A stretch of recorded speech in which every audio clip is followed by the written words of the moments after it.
1.5 લાખ રૂપિયાના પુસ્તકો વેચાતા હતા.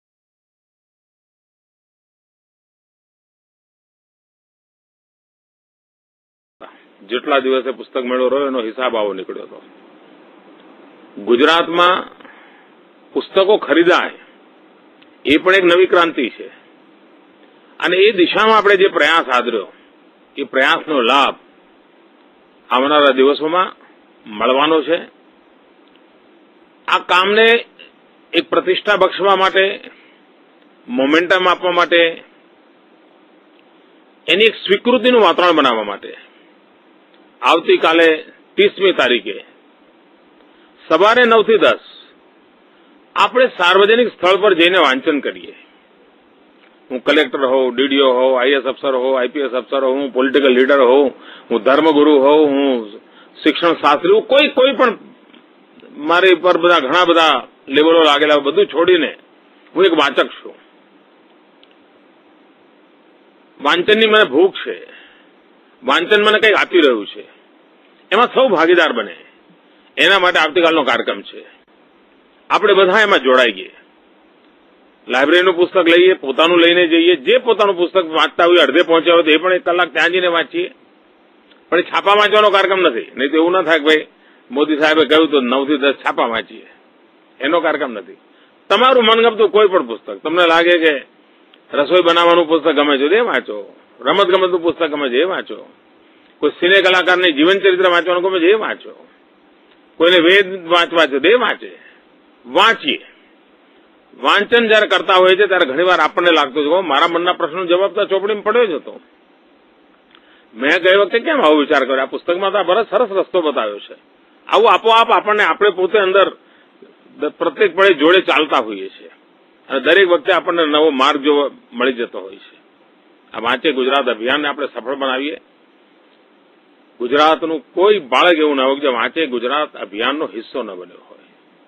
એવી રીતે ક્વિઝ કોમ્પિટિશન ચાલી રહી છે. ગુજરાતની રજની માહિતી આપણને હોવી જોઈએ. હું તો સરકારી અધિકારીઓને પણ કહું છું કે પોતે પણ જરા ક્વિઝ કોમ્પિટિશનમાં જોડાય. આપણને પણ અંદાજ આવશે. અનેક બાબતો એવી હોય છે કે જેની કદાચ બારીકાઈથી આપણને ખબર નથી હોતી.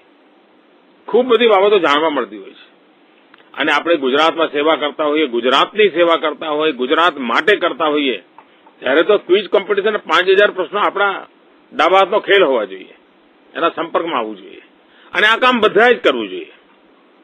સમગ્ર ત્યાં વાતાવરણમાં બનવું જોઈએ.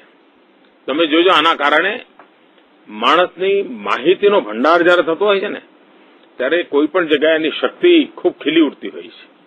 એ ખાતરનું કામ કરે છે, માહિતી ખાતરનું કામ કરે છે અને એમાંથી પછી તમારું વિચાર બીજ જે છે ને વટવૃક્ષ બનતું હોય છે. આ ખાતર આપવાની જવાબદારી અને એના માટે વાંચે ગુજરાત હોય ક્વિઝ કોમ્પિટિશનનો એનો લાભ લેવો જોઈએ. બીજો મહત્વનો કાર્યક્રમ છે ખેલ મહાકુંભ. આના અનેક લાભ થવાના છે. એક તો સરકારમાં અત્યાર સુધી એવી જ માન્યતા હતી કે આ તો સાહેબ એવો ડિપાર્ટમેન્ટ કે પનિશમેન્ટ પોસ્ટિંગ. આ ખેલકૂદ આ ચીફ સેક્રેટરીનું કામ છે. પણ આપણે સ્થિતિ એવી બનાવી કે ચીફ મિનિસ્ટર હોય કે ચીફ સેક્રેટરી હોય, બધા લોકોની પ્રાયોરિટી છે ખેલ મહાકુંભ. આ રાજ્યની યુવા પેઢી, એનો તરવડાટ, એનો જોમ જુસ્સો એને ક્યાંક ચેનલાઇઝ કરવો જોઈએ અને આજે રમતગમતના માધ્યમથી શરૂ કરીશું તે રચનાત્મક કામમાં વાળતા વાર નહીં લાગે. ખૂબ લાંબા ગાળાની યોજના સાથે આ કામની શરૂઆત કરી છે. એ ડિપાર્ટમેન્ટની અંદર પણ કામ કરનારા મિત્રો હોતી હે ચલતી અમે ચાલતું હતું. પણ જ્યારથી તરણેતરની અંદર આપણે ગ્રામીણ ઓલિમ્પિક શરૂ કરી, ખેલ મહાકુંભનું અભિયાન પાડ્યું, ખૂબ મોટી સંખ્યામાં કે એમની પાસે માણસો નથી પણ બધાએ મહેનત આદરી છે. કોચિસ પણ મેદાનમાં ઉતરી ગયા છે, સુપરવાઇઝર મેદાનમાં ઉતરી ગયા છે અને એટલે સુધી કે વ્યાયામ શિક્ષકોની આજે શાળામાં પ્રતિષ્ઠા વધવા માંડી છે. નહીં તો પહેલા વ્યાયામ શિક્ષક એટલે શાળામાં ઠીક છે ભાઈ આ મેદાનમાં હાથ પગ ઊંચા કરાવે એનું બીજું શું કામ છે. આજે શાળાના વાતાવરણમાં વ્યાયામ શિક્ષક કેન્દ્ર સ્થાને આવી ગયા છે. આખા કલ્ચરને આપણે બદલી નાખ્યું. એક કાર્યક્રમ દ્વારા કલ્ચરને બદલી નાખ્યું છે. પહેલા રમતગમત રમીએ તો કોઈ નિયમો, એની ટેકનિક જે બાબતો હોય એના જ આગ્રહ રહેવા જોઈએ. આનું કઈ હતું જ નહીં. પાટા દોરે તો ઠીક છે ભાઈ, આટલા ફૂટના હોય ના હોય કઈ નહીં, દોરી દો ને અને કબડ્ડી રમે. આઉટ કેમ થાય, પોઈન્ટ કેમ લખાય, આ જે પાયાની બાબતો છે ખેલ મહાકુંભના કારણે નીચે સુધી પર્કોલેટ કરી છે. રમતગમતને લગતા, નિયમોને લગતા, એમ્પાયરના કરવાની કામોના લગતા પુસ્તકો તૈયાર કર્યા છે. આ બધું નીચે પ્રચારિત કર્યું છે.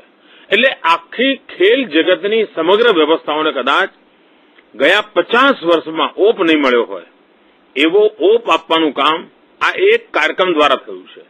આ પોતે જ સરકારી અને સમાજની અને શૈક્ષણિક સંસ્થાઓની અંદર ગુણાત્મક પરિવર્તન આવ્યું છે. એક કાર્યક્રમ કેવી રીતે ગુણાત્મક પરિવર્તન લાવી શકે છે એનું આ ઉદાહરણ છે. હવે સવાલ આવે છે કે આ ખેલ મહાકુંભ એ સાચા અર્થમાં રમતગમતનો કાર્યક્રમ બનવો જોઈએ.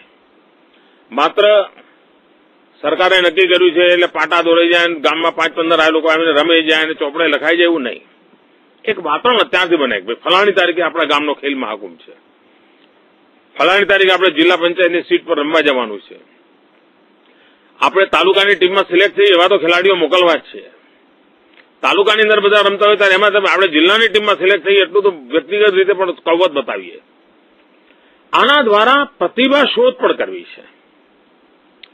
ખૂબ ઉત્તમ. મને યાદ છે કે એકવાર આપણે ગ્રામીણ ઓલિમ્પિકનો કાર્યક્રમ કર્યો હતો દેવગઢ બારિયામાં, અને એક દીકરી ખુલ્લા પગે રમતગમતની અંદર ભાગ લેવા માટે દોડવાની રમતમાં આવી અને એટલી સ્પીડથી દોડતી હતી, એને રમવા માટે જે બૂટ જોઈએ એવું પણ કશું નહોતું, પણ અનુભવ આવ્યો કે રાજ્યના રેકોર્ડ છે એના સમકક્ષે એટલી સેકન્ડમાં દોડી જતી હતી. હવે એની જો ટ્રેનિંગ કરી, થોડું ધ્યાન આપ્યું તો ધીરે ધીરે સારી ખેલાડી બનશે. આ પ્રતિભા શોધની માટેનો એક મોટો અવસર છે. ગુજરાતના ખૂણે ખૂણેથી સારા રમતવીરો તરફ આપણું ધ્યાન જશે. શાળાને પણ પોતાના વિદ્યાર્થીઓમાં શું શક્તિ પડી છે કદાચ ભૂતકાળમાં અંદાજ નહીં હોય. જે સામે ચાલીને રમવા આવતો હશે રમતો હશે. આપણે સામે ચાલીને રમવા આવ્યો નહીં, એને ઘરેથી બહાર કાઢીને રમતો કરવો છે. એક સ્પોર્ટ્સમેન સ્પિરિટનું વાતાવરણ બનાવવું છે. શિક્ષકો પણ આ રમતગમતમાં શું કરવા ભાગ ન લે? તાલુકા કચેરીઓ, જિલ્લા કચેરીઓ, તલાટીની કચેરી, બધા શું કરવા એક દિવસ અમે નહીં? આ રમવાના વાતાવરણમાં બધા જ જોડાઈએ. અને ખેલ મહાકુંભ ગુજરાતની અંદર સ્વર્ણિમ જયંતિ વર્ષમાં વાંચે ગુજરાત અને ખેલ મહાકુંભ આ બંનેમાં હું જોઉં છું કે જે ગુજરાતના ઓજ અને તેજને નિખારનારી ઘટનાઓ છે. ગુજરાત તેજસ્વી બને, ગુજરાત ઓજસ્વી બને, એના માટેનું બીજારોપણ વાંચે ગુજરાત અને ખેલ મહાકુંભમાં રહેલું છે. અને આને જ અનુરૂપ ત્રીજો એક કાર્યક્રમ આપણે લીધો છે કે જે સમાજ પ્રત્યેની સંવેદનાઓ જગાવે છે, સમાજ પ્રત્યેની એક જવાબદારીનું વાતાવરણ બનાવે છે. અને એ કાર્યક્રમ છે 100 કલાકનું સમયદાન. આ ત્રણેય કાર્યક્રમ એવા છે જે વ્યક્તિના ઓજને, તેજને અને સંવેદનાને, અને જો આ ત્રણેયનો પ્રવાહ, આ ત્રિવેણી જો જીવનની અંદર સ્થિર થઈ હોય ને, એના જીવનમાં ક્યારેય કોઈ કચાશ ન રહે, એને ક્યારેય કોઈના પાસેથી કોઈ સાંભળવાનો વારો ના આવે, એ જીવનમાં સફળતાને પ્રાપ્ત કરતો હોય છે. અને તેથી ભાઈઓ બહેનો, આજે હું ખાસ સમય લઈને અને સામે ચાલીને મેં આજે તમારી જોડે વાત કરવા માટે વિભાગને સૂચના કરી હતી કે મારે આજ બેસવું છે. કારણ મારે આ નવેમ્બર, ડિસેમ્બર, જાન્યુઆરી એક એવી ઘટનાઓ છે જે ઘટનાઓ સ્વર્ણિમ જયંતિ વર્ષ માટેની અત્યંત મહત્વના વળાંકો છે. અને જયારે હું આ ખેલ મહાકુંભ કરું છું, વાંચે ગુજરાત કરું છું, યા 100 કલાકનું સમયદાન કરું છું, ત્યારે હું 2012નું એક પાયો રચવા માંગુ છું. અને 2012 એટલે સ્વામી વિવેકાનંદજીની 150મી જન્મશતી છે. 150 વર્ષ થઈ રહ્યા છે. અને સ્વામી વિવેકાનંદજી કહેતા હતા કે ભાઈ તું ગીતા મૂક, ફૂટબોલ પકડ, જા ખેલ મેદાનમાં રમ. આ વાત કરતા હતા. મારું ગુજરાત સ્વામી વિવેકાનંદજીના 150 વર્ષ ઉજવે પહેલા આના માટે સજ્જ કેવી રીતે થાય, એના માટેના મથામણ છે. અને આનો આવનારા દિવસમાં ખૂબ મોટો લાભ મળવાનો છે. અને તેથી ભાઈઓ, હું આગ્રહપૂર્વક ખેલ મહાકુંભને સફળ કરવા માટે આપણી પૂરી શક્તિ લગાવવા અનુરોધ કરું છું. બધા લોકો રજીસ્ટ્રેશન કરવાવે, એક આનંદની વાત છે. પરંતુ પ્રત્યક્ષ એનો ખલ્લા મેદાનમાં રમત રમવો જોઈએ, એનો પસીનો નીકળવો જોઈએ. ભર શિયાળામાં રમત રમાશે ત્યારે પણ એ પસીનાથી રેબઝેબ થવો જોઈએ. આવો ખેલ મકાને જોજો ગુજરાતના લાખો તરુણોનો પરસેવો ગુજરાતની આવતીકાલને સુગંધિત કરવાનો છે. આ ગુજરાતની આવતીકાલ ઉજાળવા માટેનું અભિયાન છે અને એક વાતાવરણ બનાવવું છે. આ વાતાવરણ રાજ્ય કક્ષાએથી નથી કરવું, ગામો ગામ કક્ષાએ કરવું છે. દરેક શાળામાં હોય કે આ ખેલ મહાકુંભનો આપણે ભાગ બન્યા છીએ. એના માટે આપણે બધા પ્રયત્ન કરીએ. હું આની આંકડાકીય જંજાળમાં જવા માંગતો નથી, તમારો વધારે સમય પણ લેવા માંગતો નથી, પરંતુ વાંચે ગુજરાત અને ખેલ મહાકુંભ વચ્ચે હું જયારે વ્યાયામ શિક્ષકોને મળ્યો હતો, કદાચ ગુજરાતના જીવનમાં પહેલીવાર વ્યાયામ શિક્ષકો સાથે કોઈ મુખ્યમંત્રીને વાર્તાલાપ કરવાનો અવસર મળ્યો હશે. અને હું જોતો હતો કે વ્યાયામ શિક્ષકોમાં એક ઉમંગ હતો કે ભાઈ અમને વર્ષો પછી એક મોટું કામ મળ્યું છે અને અમે સફળતાપૂર્વક પાર પાડીશું. તો જેને આ કામની માહિતી મળી છે બધાએ આ કામને ઉપાડ્યું છે.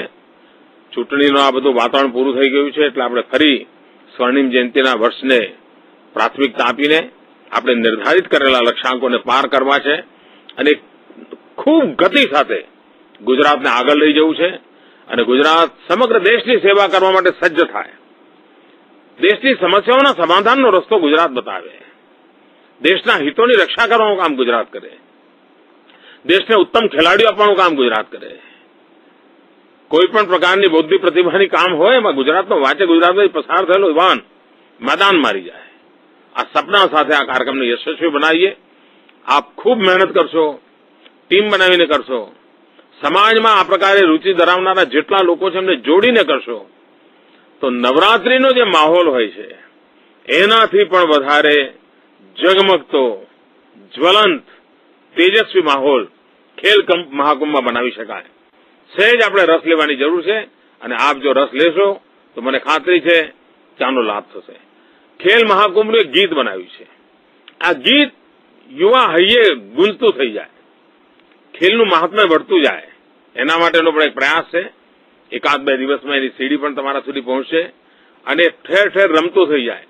બધી ઓડિયો રેડિયો ચેનલ્સ હોય છે એના પર પણ એ રમતું થઈ જાય, એનો પણ પ્રયત્ન કરીશું.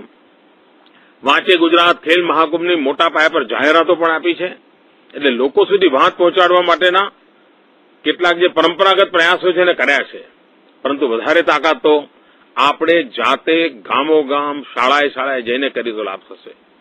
મારી બધી જ શાળાઓને વિનંતી છે, આ રાજ્યની એક પણ 8મા ધોરણવાળી શાળા અથવા તો 8માથી ઉપરની શાળા એવી ના હોવી જોઈએ કે જેના બધા જ બાળકો આવનારા દિવસોમાં 100 કલાકના સમયદાન માટે નીકળ્યા ન હોય.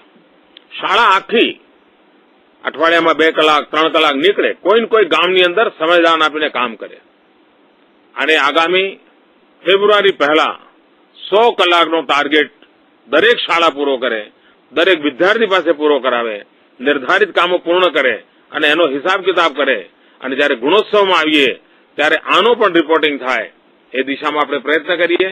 આપ સૌને મિત્રો ખૂબ ખૂબ શુભકામનાઓ. વાંચે ગુજરાતના આવતીકાલના અભિયાનમાં આપ જોડાશો. ખેલ મહાકુંભને સફળ બનાવીને ગુજરાતમાં એક ઉત્તમ પ્રકારનું સ્પોર્ટ્સમેન સ્પિરિટનું એન્વાયરમેન્ટ ક્રિએટ કરવા માટે આપ પોતાની પૂરી શક્તિ લગાવશો એ જ અપેક્ષા. ધન્યવાદ મિત્રો.